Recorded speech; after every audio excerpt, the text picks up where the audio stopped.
How's it going? Going good. Hi. Great.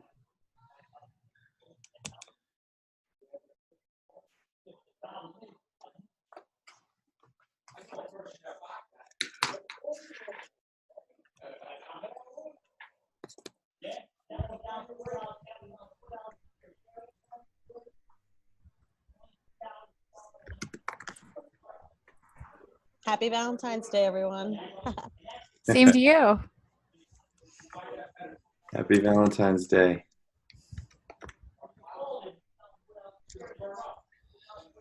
We'll give some people another minute or so before we get going.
All right. So thank you, everybody, first of all, for taking time on Valentine's Day to be a part of this. A couple of you reached out, and we just decided that it would be best for us to kind of keep the conference as scheduled. And for those who weren't able to make it, we'll send the link out. What we will try to do is keep this to an hour, if possible, so we don't need to prolong it if unnecessary. So why don't we just really quick, I know a lot of your groups have been meeting and whatnot, but let's just one more time, just kind of quick introductions, say hello, everybody who's on the call. Hi, Brian S. Worthy. Hi, Michelle Scott. Hi, Jackie Brahowski. Jessica Cowan. Laura Bomberger. Brittany Pagnotti. Perfect. Cool. So before we dive into the 4 questions that everybody prepared to discuss, are there any questions about the course this far that anybody has? Things that are unclear, or any questions about what's to come?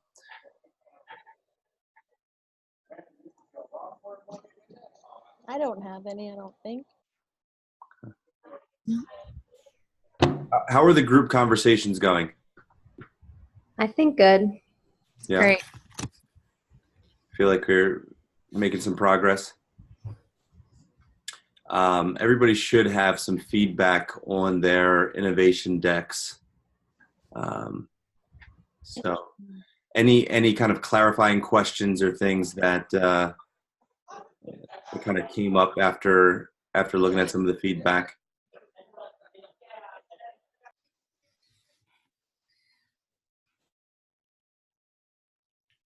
We're pretty good.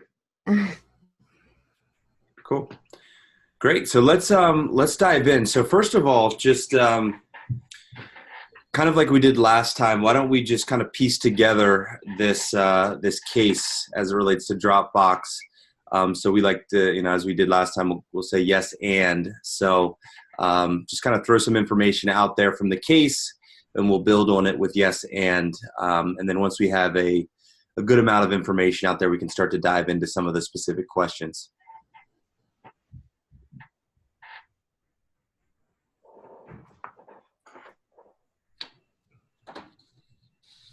So the whole idea for Dropbox kind of came out of a pain point that Drew Houston had experienced when he was trying to, I think he was getting on a train or bus and had hoped to work on a project he was working at, but had forgotten his USB and all his files were at home. And so that kind of birthed the idea of online or a a platform that you could access documents from multiple devices that would constantly sync with each other. Yeah, I was kind of excited when I saw the Dropbox case because I've been a user of Dropbox. So I had it was helpful while we were reading the case study to have personal experience with this.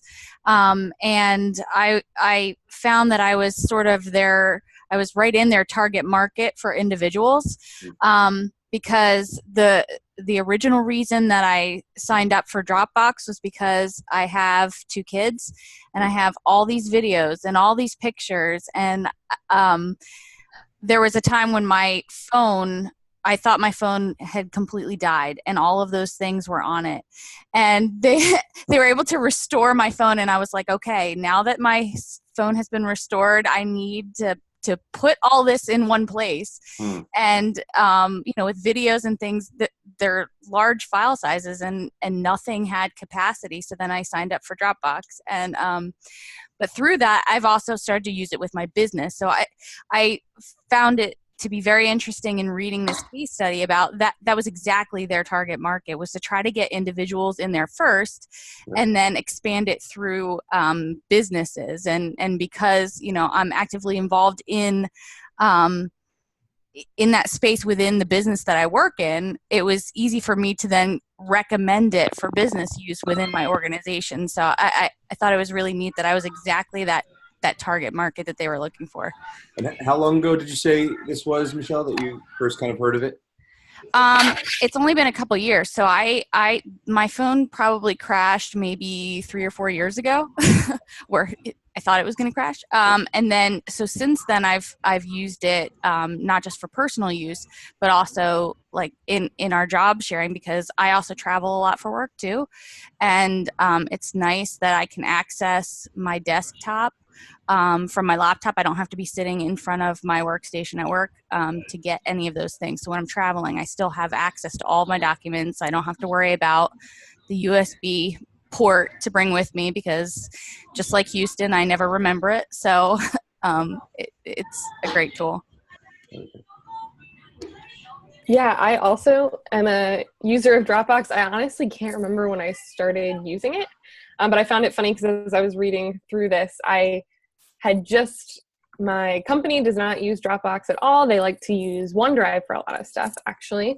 And I had to send a presentation that I'm presenting at a conference in my organization. And the presentation was too big to send through email, of course, not uncommon. So I was like, well, I'll use OneDrive since we're all on this OneDrive kick. Here I can't use it to share with anyone outside of my organization the way my organization has set it up. So finally I was like, you know what? I've used Dropbox before. It's not a company account, but I'm going to use it. So I thought that was funny. And I think their freemium concept is interesting. And I thought it was really interesting how as they went through, they started to ramp up their customer base. And they thought, well, that means we need to start spending more on marketing to pull in even more people and scale up faster. And then they sort of realized as they went along that lowering their market budget and using the free users as the way to market that user to user experience was much more effective and lowered their cost to gain a customer dramatically. When you have a platform that only costs $100 or $200 a year, you can't pay $300 to get a customer.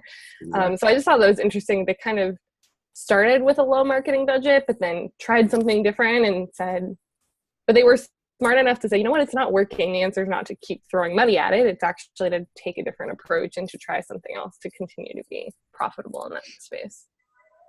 I was talking with a coworker actually about this study today, and I was saying how my one coworker and I, we use Trello a lot at work. I don't know if anyone else is familiar with that, but we love it, and we use it to organize all of our stuff.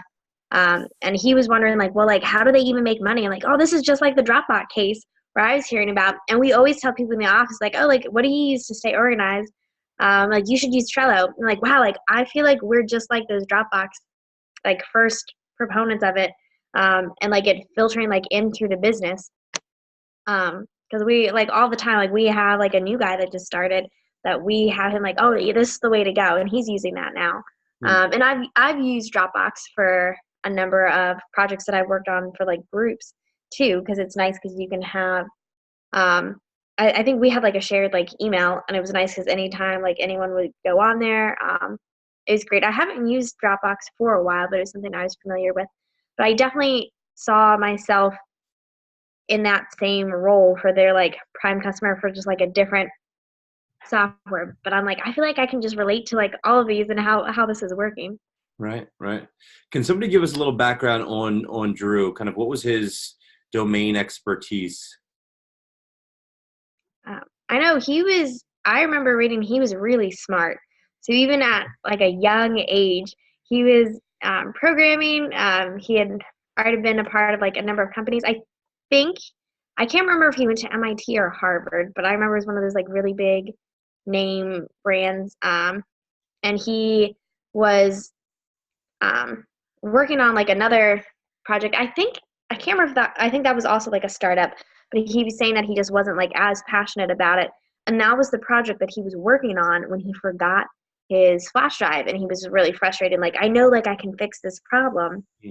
And I know that they had some other competitors that he was going up against, but he wanted to be for people like him also, and then more for the general public, because it sounded like he was talking about like, yeah, like hackers and stuff will use stuff like this. And like, I think that's a little bit over my head, but it seemed like he was sort of keen in that community also. But he wanted it to be more for the general audience and be like it just works as their motto. Like it's gonna be really easy to use, and that was really their driving factor for it. And he seemed pretty well versed, because I remember he ended up going with the Y contributor, the one like incubator company. I think I'm saying it wrong. But I remember that was in one of our other readings that we did today, and like, and it sounded like that was maybe one of like I think that they had already been started, but it sounded like he was in like the early stages of when that company came out, and how he was very intrigued by that and like wanting to have that experience. So he was still, I would say, fairly fresh as an entrepreneur, but I think he had worked on that it was like S500 or something project, the one that he was working on when he forgot the flash drive. Yeah. Who else has? Go ahead. No, I was just going to add that I think that he was like got a perfect score on his SATs, and he started like the online SAT prep company. Yep, totally. And that was actually one thing that most of the groups kind of missed out on your innovation. And part of especially the initial sell of a company is the team. And so a lot of your groups, at least two of the three groups, have started things in spaces that they know well and have some expertise in. And so that needs to be articulated, because like in all of these case studies, you'll start to realize, just like the zip car, that the founders have some form of domain expertise that lends one to believe that they'll kind of have a little bit of an advantage getting something off the ground. In all fairness to our group, we actually did have a slide about that, and then I don't know what happened. We ended up taking that out for whatever reason, but we do have that, and we should have reiterated that, I guess. But it's all right. Anyway. Get it back in. Good point to note. Yep. So what else about Dropbox? I think we take it for granted now. I personally use Drive over Dropbox, but you know that Dropbox was unique that it combined storage, collaboration, and backup all in one, where I guess those were, they used to be three separate solutions. So using, and in the case study, they mentioned, Google might be our biggest competitor. And now I always assume maybe they were contemporaries, not realizing that Dropbox was offering that solution before Google Drive, or even OneDrive, I think, was offering that. So it's I was aware of Dropbox, but until this case study, not realizing that they were really the first to combine those three things all together, even though they existed independently. Totally. Totally. And so that kind of builds on the second question that was asked as far as, they were a late mover in the space. And so, Brian, how would you kind of sum that up then as to what allowed them to still kind of carve out their piece of the pie? I think somebody mentioned before, I think it might have been Jackie, that they were it was kind of like a hacker tool, or all those three individual components I mentioned, they were all used by very tech savvy people, either enterprise security departments or IT departments. And so I think with Dropbox, even though they were late, they were really offering to the individual person. So you can make the decision to use those three services or features independently. You don't have to wait for your IT department to determine it. So Dropbox really focused on what's the most basic, easy to use process that individuals can use and pick up without having to focus on enterprise customers. Certainly. So can somebody else build on that? And Jackie, I think you also touched on this a little bit earlier as well. But could somebody else build on this idea of their initial target audience and why it was a little bit different? I think that it was I was a little unclear, but I thought it was interesting that they decided to target individuals and companies as just one big group. Because you'd think there would be which they might, I don't know if they've changed it. I've only used it at one company, but I thought that was an interesting way to go about it. Whereas you'd think that if you marketed it completely separately, you could probably get more off the ground and more money kind of coming in, because I think businesses are more likely to pay for something than individuals are, whereas individuals can often find free things all over the place. So I thought that was an interesting way of marketing it and keeping it all as just one thing that everyone would do the same. I think they were having trouble because initially they were trying to market it to the businesses, but it was sort of one of those things where the businesses sort of wanted to see them in other businesses before they took them on. And so that was one of the things where they were talking about how they wanted to focus on the individual and sort of like infiltrate the company that way. And so then the IT department like, oh, well, our employees are using this anyway, so we'll take that on. And I thought it was cool too how I know they had like a special feature where if you like recommend it to a friend, then you can get like this bonus for, I think it was like more space, I think is what it was. So then it's encouraging individuals to share it with others, and that took off pretty well. And it's also kind of cool because there's a lot of premium models that you can use, and you're content just always being premium. But because of the way Dropbox works, you're going to continue to grow that space, and you're going to hit that point where you're either going to need to delete things or you're going to need to purchase. Because I think at some point they ended up lowering how much space you got as a freemium user to try and encourage people to purchase it. And I think that probably helped as well. So once they have those active users, there's going to be a point where they have to make that decision. So I'll just chime in. I'm actually a customer right now that just reached that point. So I have the free version of Dropbox, and I keep now getting the notifications saying, pay for extra space, pay for extra space. And I keep like turning that off and being nah. But I actually spoke to my boss about it, and she says, actually, it may be worth it. So that's like on my to-do list. And so ironic that like we have this case study and I'm actually debating to become a customer. Right. So it was kind of good timing, I suppose. Totally. Something go ahead. Yes. So at the beginning, they were like, we just really want it to be simple. We want it to just be available for the average user. And I don't remember when it was in their process, but I think they like did an ad on Craigslist just asking people to like try it out, and they just watched to see how simple the process was. And then they had like 70 things that they could change to make it simpler. So like I see them really focusing on this consumer who's not super tech savvy, who's not sure how to do all the processes to get their files backed up. But then later on, I think in the like second like video that they put out, they put all these like Easter eggs in it that like only the tech savvy people would understand. And so it's kind of interesting that they are targeting kind of both at the same time. And I feel like a key quote that they had later on in the case is like, Dropbox is kind of like Microsoft Word. Like no matter who you are, you can use it. And it's just a general purpose application. So it's not that they're having two separate demographics they're trying to market to. It's, we have this great product. It's simple to use. And so no matter if you're a big company or just an individual, you're still going to want to use it.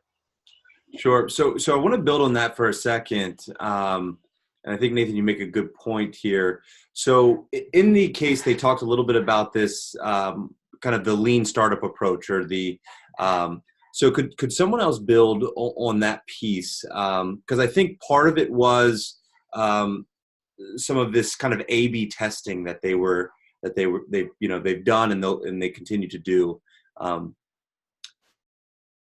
So what were some of the things that came out that would lead one to think that they've kind of taken this lean approach?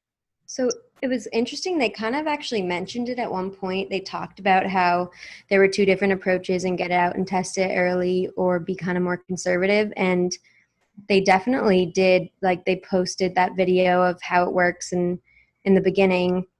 And instead of launching it, they just got feedback, and they said there was a lot of things that they didn't necessarily love, but it was really helpful to hear back from people that would actually be using that application. And then once they got to the testing phase, that was when they talked more about how there were the two different ways of starting a business, and they were trying to be more on the safe side and not open it to so many people, because something like this that's holding your documents, if something did go wrong, you'd lose it, and you'd lose all of your clout and have a really hard time bringing yourself back up. So it was interesting because they did end up bringing it out to like a beta group, but they made sure to keep that group not too big to make sure that they worked out the kinks again. So that way they didn't have the lean method of kind of you fail a bunch in the beginning and get the feedback, as opposed to launching one big product, failing, and then it's really hard to recover. So I think that kind of showed that method. But then even past that, once they did do their full launch,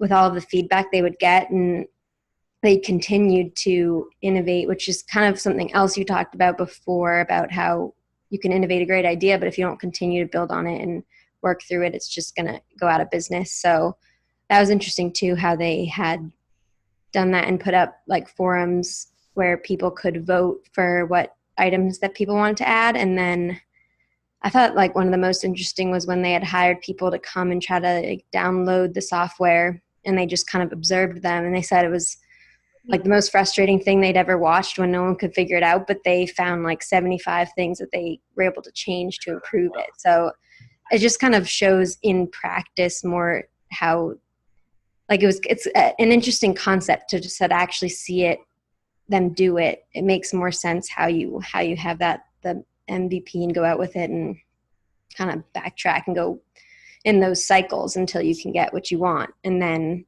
beyond the lean method, you still go back and keep innovating to actually be a successful company. Yeah. And then following with that, other than the beta method, they also used a couple other lean startup that I thought was really interesting. They operated out of like a 90-foot square foot office sublet and delivered service through Amazon's simple storage service cloud, avoiding the need for infrastructure and high investments and stuff like that. And they also, Drew, whenever he was early on, he kind of did most of the things himself. He didn't really start hiring people until later on in the process. And I think he saved a lot of money and equity that way as well. Just kind of doing everything he could in order to kind of like best set himself up before investors even really got involved and before he really even started hiring anybody. Yep, exactly. I think there was even one point where they talked about having I think it was a product manager step on, and they like didn't want to do that because they were worried about like the flow and how that was going to impact everything, because it could either be like really good. I think at one point they hired someone who was just a lot more involved and like trying to like get things, and it just like they said like he was a great guy, but like it was like too much for, I think, them being able to like turn over and have that innovation, that constant like trying to do things. It was like too much at that point. I was also Something else I thought was key. Sorry, you can go ahead. Okay, yeah, I think another key thing for them with like this lean startup and like being able to adapt their product is how they watch the forums so closely, and they were able to see exactly what their customers were looking for. That way, the new features that they rolled out wouldn't be like that wasted product that we talked about. It's specifically what the features that the customer wants, and kind of like just getting that minimally so it's the most simple. Because they mentioned like through VoteBox, like there were a lot of things that people wanted, like specifically like linking with their private like hard drive or whatever. But Dropbox is like, no, that's going to make things too difficult. So we're able to kind of match those two of the features that people want, but it's also the minimum viable product that's not going to waste a lot of research and development and will make the product like no longer just work. Totally. Yeah, I was going to say a similar thing, that it was impressive how they vetted the different ideas and really stayed focused on their I'll call it their mission of the easy to use, reliable type of product. Like, yeah, when they would vet the things that would come through, like syncing files outside of the Dropbox folder, or even just using the forum responses. I think they had some users were saying that, suggesting features that they already had, but they took that feedback to refine it further to make those features easier to find, because it was obvious that customers weren't finding that. But yeah, with such rapid growth, it could be very easy to get off track and just keep adding all these different features, and then you kind of lose the punch of your product. So yeah, I thought that was really good. I think back to what Jess said earlier about the minimum viable product for Dropbox. You know, if you failed, people lose their files, or maybe the file gets shared with people you didn't want it to. So to me, I'm like, well, man, they really had a high bar for their minimum viable product. So I think like the core technology behind it, that had to be solid. Like you can't release a crappy core technology, but maybe the user interface or some of the features, that's where it could be, you know, minimalist. So I had to distinguish between, you know, what can be minimum or minimally viable versus what has to be spot on as soon as you release it. And I think, you know, the guts of it had to be great, and just the user interface, I think in this case would go through that iterative process. And they did use analytics then to tweak it, look at their revenue model. I think they were finding out that users weren't using, you know, the massive amount of free storage they thought they would. That wasn't the bump up cap. It was the demand for, you know, a few specific features, which were actually fairly costly, which was incurring costs to the business as well, like the recovery days or something like that. Certainly. So there's something called the law of diffusion of innovation. And some of you may have heard of this before or saw it. It's kind of a bell curve. And it talks about kind of the first 2 to 5% of people who use a product have a certain makeup. And Jackie, it seems like you may have heard of this. And one of the things that Dropbox did is they didn't innovate kind of with that initial audience, and that audience is not a rational audience. They go with their heart. They go because they believe in a brand or a person. And then as they kind of work your way through this curve, it becomes more and more rational, to the point where the people at the end of the bell curve only use a product because there's no other product available anymore. So think about like Facebook, for example. The people at the front end of the bell curve were the college students at Harvard and Stanford and some of these other schools. And as it worked its way through the bell curve, you know, our grandparents started using it only because that was the only way they could interact with us anymore, right? And so what was interesting about this is they didn't start off kind of at the front end of the curve. They started off as it was starting to get some traction.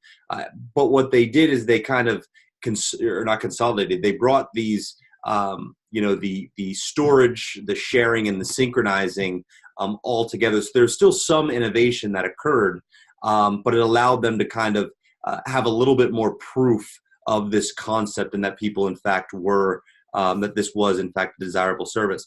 The other thing that I think was interesting from the case was this idea that, even with the initial videos. So one way that you should think about your projects or your startups is kind of in this kind of, you create these hypotheses, and once hypotheses are proved or disproved, that tends to unlock additional resources or what have you to test more. And so when you think about it in this case, they created these videos which were very low cost and took very little amount of time, and they watched, as many of you mentioned, they watched how people interacted with this. And once they had enough of a proof of a concept from there, that then unlocked more time and capital that they then spent on building out this first version of the product. And they're doing some A/B testing at this point.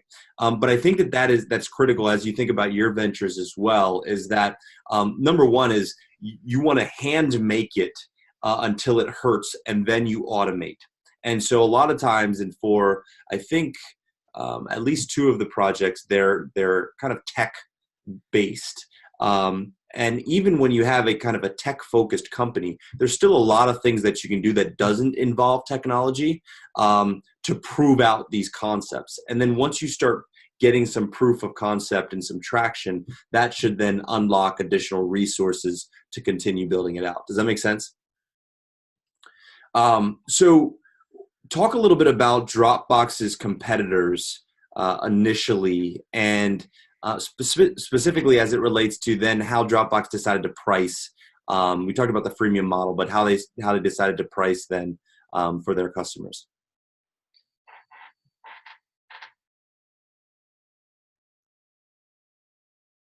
Well, I think what really set Dropbox apart from the competitors is that Dropbox was utilizing sort of real-time updates, and it didn't rely on things like servers and computers that can crash to send files from one place to another. It was the concept that I could update something right now, and someone else could log in and on another device and see the changes that I was making almost in real time. And that was something that the previous competitors weren't really touching.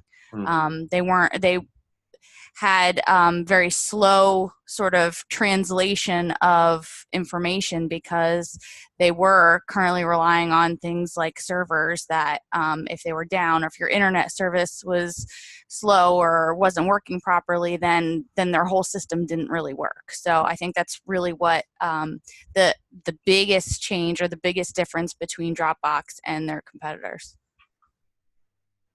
Well, and Dropbox, and throughout this case study, it seems like there's part of a question of if they wanted to continue down this method, but they focused on developing one package, one interface that is used by everyone. Now you can unlock certain features or additional storage with these premium models, but they were able to really focus and make one product good, whereas most of their competitors were selling, here's a free product, and then here's a different version. You actually download a different software. You use something that looks different if you're a business customer than if you're a personal customer.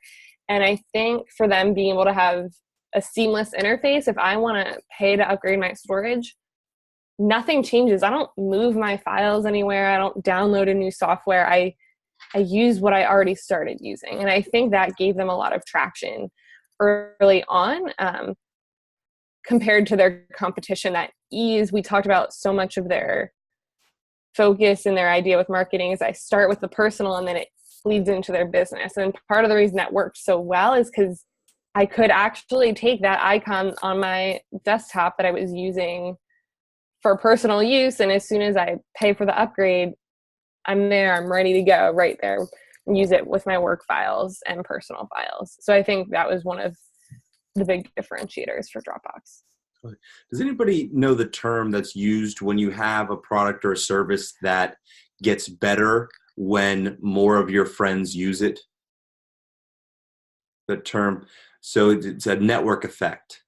And so it's one way that especially investors, they kind of have their list that they check off of things they're looking for in a startup. And certainly one thing that gives you some positive check marks is if your product or service has a network effect. And so, Facebook, for example, not to beat a dead horse, but they have a network effect. Dropbox has a network effect. A lot of the social networks have network effect as well. So this certainly had that also. Does anybody else have anything else to add to that as it related to competitors or? On that network effect, I think one of their cost differentiators, Kyle mentioned one was they rented their server space from Amazon essentially versus owning the server hardware. And I think the second big in their differentiator in their cost model was they just gave up on paid advertising and said, we need organic growth. And it was actually a statement that said, a freemium model is built on organic growth. It needs that because it doesn't work with paid, and especially with storage or IT security. Nobody searches for those terms anyway. It's not like I'm going to search in Google, what's the best way to do data storage or security. So to Jackie's point, once you have those big network effects, you're going to tell somebody else when they say, oh, how do you manage your files? Oh, we use this. I use this tool. It's really great. So once you get that mass of people that are loyal to your product, they're just going to, not just because they're using it, force people to use it, but they're going to tell other people about it and evangelize about your product for you. And I think that was really ringing true. And when you have a freemium model, you need to have that low cost marketing. Yeah, it's just like what Michelle was saying, that it was that moment when she thought she was going to lose everything is when she was like, okay, let me go see if there's something I can do about this. I also thought it was kind of interesting. It seemed like they had a pretty good network of people that were involved with their project. I think at one point they had said that Google could definitely be a competitor, but they had some people that they knew that worked there that were sort of giving them information we're getting slowed up here. This isn't going to roll out for a while. We're having problems. There is some politics. So even though they have the ability to roll it out, it didn't seem like it was going to come anytime soon because of just office politics. But them being a lean startup, that was an advantage that they had, that they didn't have to deal with that. Yeah, totally. Michelle, or actually, Brittany, real quick, question for you. If there's another advantage that Dropbox has, so you talked about you started getting these notifications. How hard would it be for you to take that and go somewhere else? So I guess that's a good question. So I feel like at some point I am going to just buy in and pay for the Dropbox model, only really because a lot of our vendors, we have a lot of photographers that we work with at our company that are all uploading all of their photos on Dropbox. So it really makes sense to have a subscription for that sense. But I feel like as far as a competitor, I feel like Google really, the Google Drive system is really, in my eyes, for me as a customer, Dropbox is a big competitor because a lot of what I do, a lot of what our team does at work, we're sharing all of our files through our Google Drives. So I am going to be a Dropbox customer. I just haven't done it yet just for lack of time. But at some point when we have our photographers are going to be sending more photos, I'm already I'm done with the freemium space. So I need to just pay for the next model. Does that answer your question, I guess? Certainly. Yeah. I do have a question, or maybe you want to elaborate on that then. No, I think to what you're getting at, the other thing that, whether you want to say they intentionally did this or not, it's not really easy for you to take your files and take them over to Google Drive. Right. And so they have kind of this this built in. Once you start using them and really start using them, they're going to pressure you into purchasing the subscription. And if you decide not to, and you decide to go somewhere else or attempt to go somewhere else, you're going to realize that it's really a hassle. And so they'll tend to get you even the people who've decided to leave, they'll realize, it's just easier to stay. Sure. And kind of built that into this as well. And I feel like since a lot of our vendors use Dropbox, it would be almost ridiculous for me to actually take my files and go somewhere else. So for me, I'm really locked in to be a Dropbox customer. I'm just being stubborn right now and haven't really, put my credit card in and said, here, I'm a paid subscriber now. Yeah. So. And that's my innovation right there. I'm going to build a portal that link, all your files on Google Drive, Dropbox, Box, because, I have different projects. Some of my projects use Dropbox, some use Box, some use Google Drive, and now I have to figure out, okay, where am I going to log into? What's my password? What's my username for that one? Now you bring them all together. The password issue is a whole other issue. But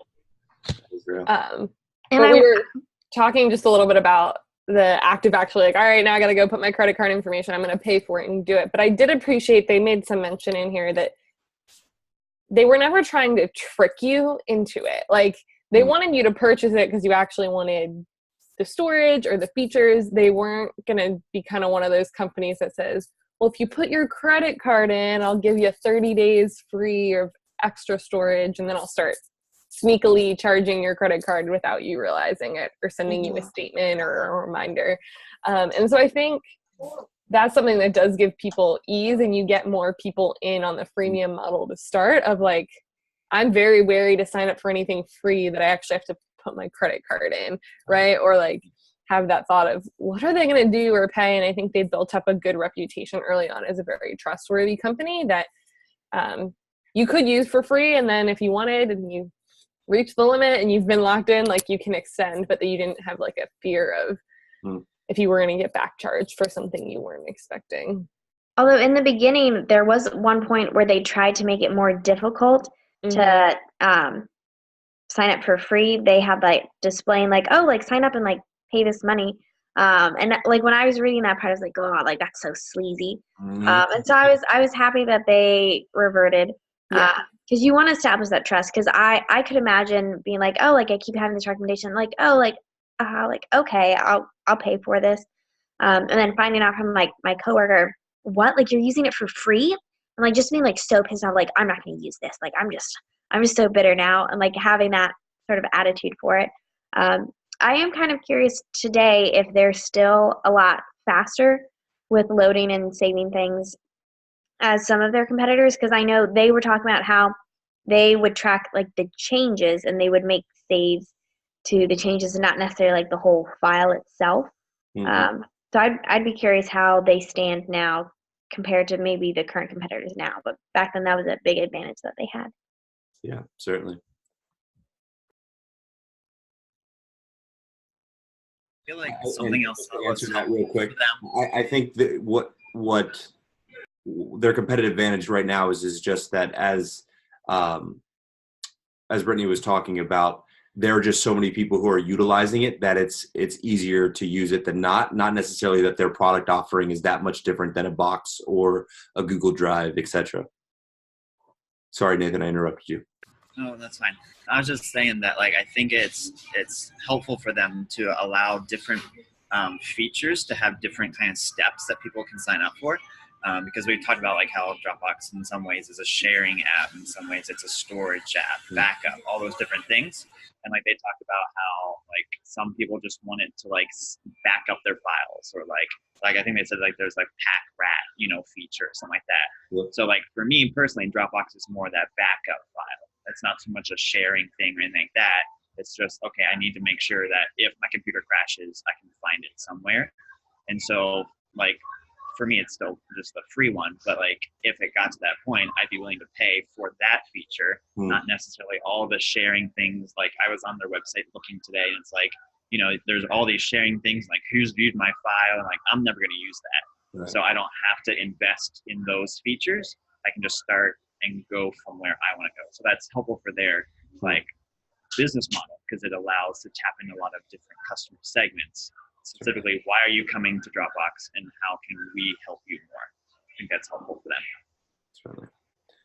So let's kind of go to this fourth question of the various types of funding. So I think it was mentioned a little bit earlier, but what type of funding did Dropbox receive, and then what are some of the alternative forms of funding that you can take? I think their first funding was through the Y Combinator.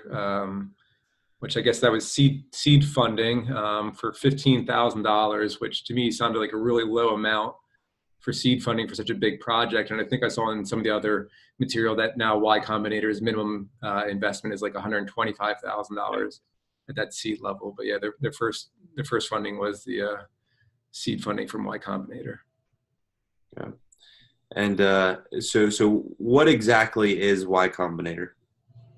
I think, well, so at least in that, for the use of Dropbox, it was an incubator where they provided a bunch of like support for them as mentors and introduced them to other people that would be useful for them to use in the future, and kind of got them going and got them on their feet. And it led to a lot of other, it kind of was their stepping off point where they did really well in that and I don't know if it would be a program, but they did really well, and it kind of kept the momentum going for them to introduce them to more different type of investors and people that would be interested in kind of helping them and giving them advice on how to move forward to keep growing. Yeah, and as is common with a lot of these incubator programs, it ended with this demo day, and they were really successful. I think they were able to raise like another $1 million of funding from another, looks like from Menlo Park, California-based Sequoia Capital. Yeah. So they were able to get a big, like $15,000 in the lap, but at the end of that, to be able to have another $1 million in your pocket to use to invest, I think that was for them a big stepping stone to really be able to ramp up now that they knew what their product needed to be at the end of that program. Yeah, and that's one of the big sells of the incubators is this demo day that you're talking about. So just to kind of give a quick overview of accelerator or of incubators. So typically a batch, of startups will apply to this. Again, they're going to look initially at the team. They're going to look at the pain point that you're solving, how much traction you've got. Typically to get into these incubators, especially now, they're extremely competitive. You've got to demonstrate that you've got some traction, unless you've gone to Harvard or Stanford or one of these schools that's known for being extremely entrepreneurial. And then you go there, and in many cases you'll move to California or move to New York for 3 to 6 months. And their promise to you is certainly some of this seed funding, but it's also the community and the mentorship. And then all of this kind of culminates in a demo day. And at the demo day are venture capitalists who are now looking to say, all right, what did you accomplish over the last 3 months? What type of traction did you make by being in this network? And if you can demonstrate that you've taken, made enough progress, then you'll tend to get what would be called a Series A round of funding. And so, typically you're what they call, angel investor or a seed round of funding is going to be anywhere from 15,000 to about 500,000 would be kind of that first type of funding. And then from there, your Series A funding is going to be anywhere from $1 million to $5-ish million. And then a lot of the most successful companies will raise up to Series D funding. And so, again, as you're demonstrating traction and progress, these rounds of funding get larger and larger. So one startup has anybody heard of Airtable yet? So you'll hear about them very soon. Airtable is trying to solve this pain point that at least I know I've experienced. And I wouldn't even call it necessarily a pain point, but how many of you have used Excel for something other than running math calculations? You used it for a list or you've used it for whatever, right? And so essentially what Airtable is looking to do is to create a space where you could do all those other things that you're currently using Excel for, that Excel wasn't created for. And so as it relates to funding, they also went through an incubator. They received $100,000 first seed round. They then, out of the incubator, raised $2 million in Series A. They then raised $10 million in Series B. They then raised $60 million in Series C, and that's kind of where they're at now in their funding. And the $60 million raise was valued the company at just over $500 million. And so that's kind of the way. And typically when you're at that phase of it, you now have people who are willing to buy you. And you just decide if you want to continue running the company or if you want to kind of exit. So that's what tends to happen, or that's what the hope is, especially if you go through one of these incubators. Any other questions or thoughts, or anybody want to continue on that thread as it relates to these different types of funding? A question on incubator versus accelerator. Is accelerator just a subtype of incubator where it's a little bit more condensed and shorter time period? Yeah. I think the major difference is definitely time, and I'm curious actually.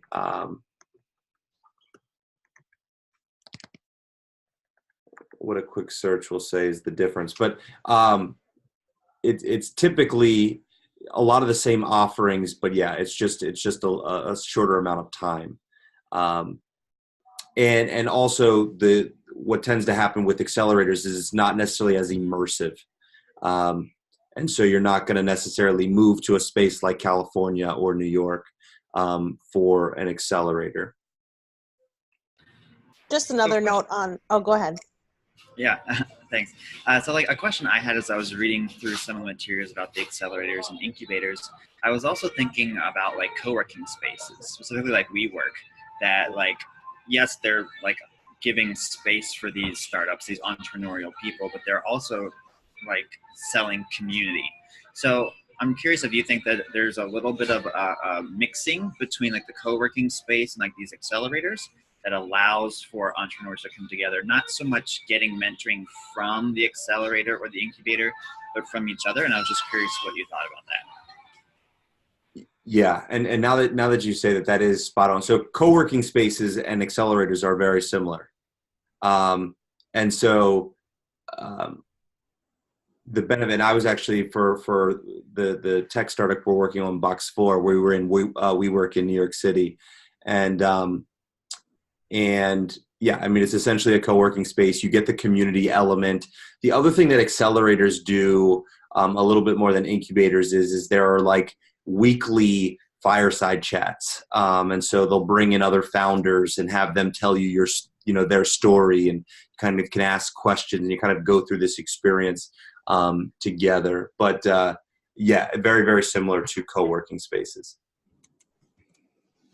I just wanted to provide another note. So we have, so I work for a community foundation here in Scranton, and we have a Women in Philanthropy group that provides funding for a brand new, it's the Scranton Launch Box, which is an incubator space. And I just pulled it up on the internet just as I was curious. It's brand new, it just launched, but they provide educational and technical support for aspiring entrepreneurs and facilitating network opportunities for blah, blah, blah, who are passionate about building a vibrant community in the downtown Scranton area. So that's specific to our area, but anyway, that's a new, I think, is a launch box or an incubator like a newer kind of thing, or has it been around for a while? Well, so Y Combinator, Techstars, et cetera, they've been around since 2005, 2006, but they've really just started getting traction, I'd say, over the last 5 to 7 years. Okay. Yeah. Just was curious because it seems to be a new concept here. So yeah, and I would say Scranton's probably like a secondary or tertiary type community. And so they've had a lot of success in these major metropolitan areas. Now they're kind of infiltrating some of these secondary and tertiary type markets. Mm-hmm. And we specifically provide funding for women of like a lower income bracket. So the funding really goes toward people who are maybe a little bit economically disadvantaged and really wouldn't be able to go into the bank and get a loan. So they get funding, and then they would be able to go to the launch box, the incubator space, So anyway, just a note on that. Certainly. Great. So we've got a couple of minutes here. Just want to kind of open the floor for just any other thoughts. If anybody wants to kind of give a quick update as to where you're at on your different projects, we can kind of use this last 5 minutes however you'd like. I'm curious to know for our project, we're doing like kind of like a internet-based application type deal. Mm-hmm. I'm just curious, you talked about before how we can kind of like use the lean startup model to kind of begin the process.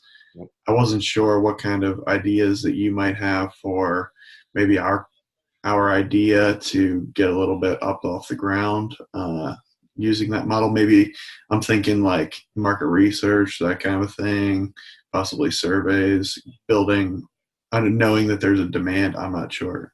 Sure. And a lot of the, a lot of the feedback that I gave you on the innovation was kind of narrowing your focus, right? Initially it was kind of, you're thinking about adults, but you're also thinking about kids and kind of keeping it really wide open. And I think as it relates to, so first of all, yes, surveys are huge. And asking the way in which you ask questions, and I'll actually look for, there's some really good articles on how to build your survey so that they talked about false negatives and false positives in the case. And that is real. And so you want to be very critical of how you ask the questions, because ultimately you're just looking for the truth, right? And so number one, yes, I'd recommend building a survey. And from there, what you're really trying to do, and just like they talked about with Dropbox, is you're really trying to get it down to just the core features. And so in your project's case, you're thinking about budgeting, right? And what you want to narrow it down to, and my recommendation was to start with either your demographic or somebody who's just a couple steps behind where you were. There's a great quote that says you should teach something shortly after you learned it while you still remember what it's like to not know it. And so what a lot of us know is what it's like to not realize how big credit is, or not realize what can come with how quickly we can spend money when we start to have some form of an income, etc. And so I would try to narrow it down and say, all right, well, what's one specific thing that would alleviate the largest part of this problem? And you can do that through these surveys. And then the next part of this is, how do you hack together something? And it could be with slides or just images that you could have people look at and get some feedback from that. So there's several layers of this surveying process that you can kind of go to before you ever spend a penny on technology or building out anything. Would you be able to send us that link to the survey that you're specifically regarding? We've assembled a survey. Okay. I'm in a financial class with my church right now, and I haven't been permitted yet to give it because it can be a little emotional in the beginning, I was told. But it sounds like they might be willing for me to stand up and ask for participants once people get a little bit more comfortable and maybe we are over those higher emotional pieces. Yeah, certainly. So I can definitely send you the link, and I'm also more than willing to check out the survey as well. Yeah, that'd be great. Cool. Any other questions? Yeah, thanks for answering that. Perfect.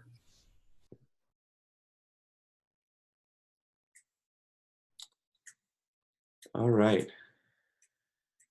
Great. Well, again, thank you so much for taking the time to get on here tonight. I know that there are probably some other things you could be doing, but hopefully this was fruitful. I really appreciated the, obviously, you guys taking the time to prepare for this and the insight that everybody and the engagement of the group. So that always makes this go a lot smoother. So we will cut it here. We'll post the video link in case there's anything you want to go back over.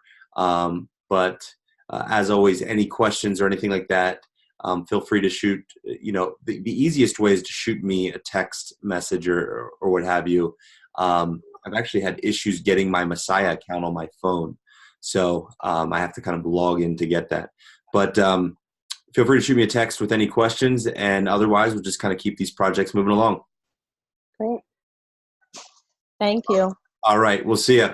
Thank you. Yep. Thank you.